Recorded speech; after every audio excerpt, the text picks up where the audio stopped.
Lalaking kayang mangopya ng kapangyarihan sa pamamagitan ng halikan? Sheesh! That's crazy! Ito nga pala yung part 20 nung lalaking kayang mangopya ng kapangyarihan sa pamamagitan ng halikan. So kung hindi nyo pa napapanood yung part 1 hanggang part 19, huwag nyo munang panoodin to. Watch out nga pala muna kay Renin Coronel dahil siya ang naunang mag-first comment sa ating YouTube latest video.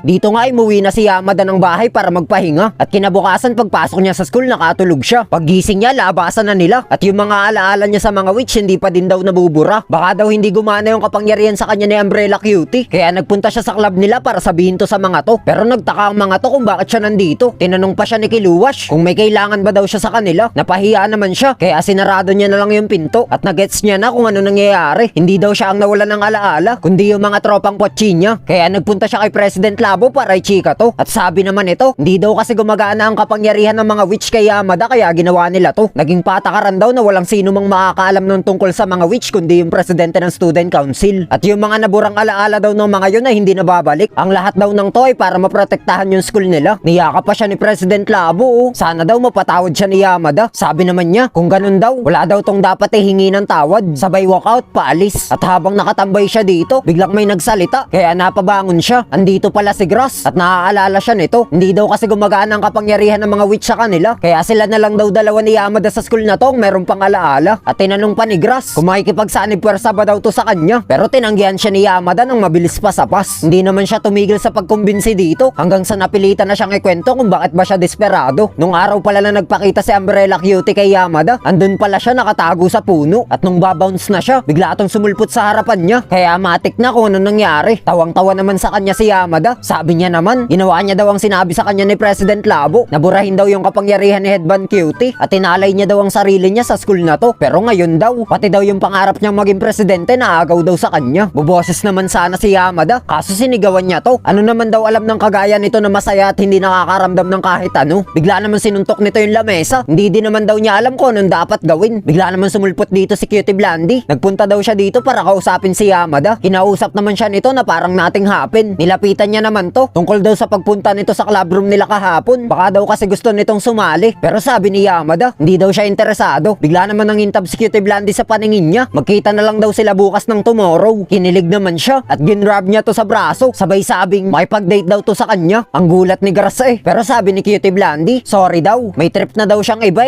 Nagliwanag ang paligid ni Idol Breakdown, pababa. Pero nag-stand up siya patayo. Sino daw kaya yung gusto nun? Napatanong naman si Grass kung hindi ba daw to depressed kasi nabasted daw to. Bigla naman nag-super saiyan god si Yamada kung meron ba daw patakaran na nagsasabing sumuko na siya dahil lang daw nabasted siya. Ang takot ni Grass Tapos kinabukasan, tinanong ni Yamada si Shorter Cutie kung sino nga daw yung gusto ni Cutie Blandy. Sabi naman ito, sinabi na daw sa kanya nun yung pangalan ng taong gusto nun na nasa club trip daw sila. Pero hindi niya na daw to maalala. Baka daw si Kiluwash yung gusto nun kasi base daw sa chikang narinig niya. Nagkakilala daw ang dalawang yun nang mahulog daw ang mga yun sa hagdan. Napatulala naman siya kasi that should be me nga daw. Tinanong naman niya dito si Grass kung totoo ba daw kaya na hindi na mababalik yung mga naburang alaala. Sabi naman ito, kamalayan ko. Bigla naman siyang tumayo. Ibabalik niya daw ang alaala ni Cutie Blandy. Ayaw niya daw sumuko nang hindi man lang nalalaman kung ano talagang nararamdaman nun. Napatanong naman to kung ano daw gagawin nito. Pumunta naman sila kay President Labo pero sinalubong siya ng lumilipad na flying kick ni Headband Cutie. Dikit siya sa pader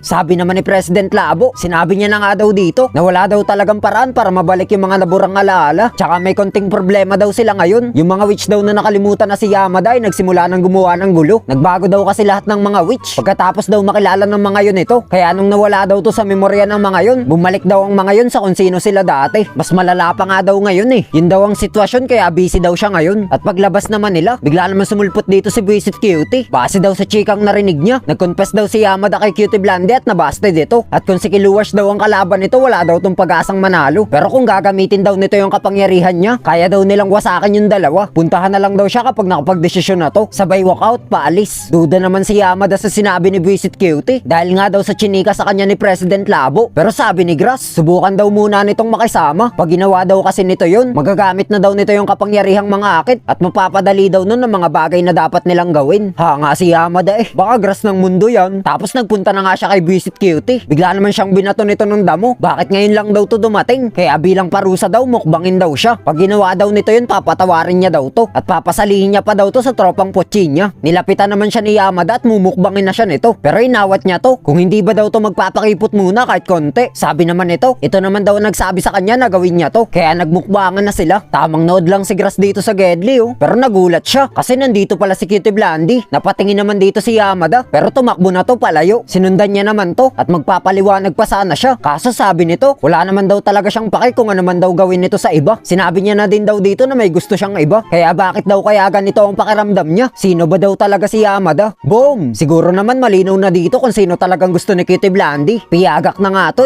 Makita ba naman yung bebe niyang minumukbang ng iba? Iyak talaga malala. At dito na nga pala nagtatapos tong part 20. Abangan niyo na lang yung susunod na next part. Pero kung ayaw nyo, edi don't.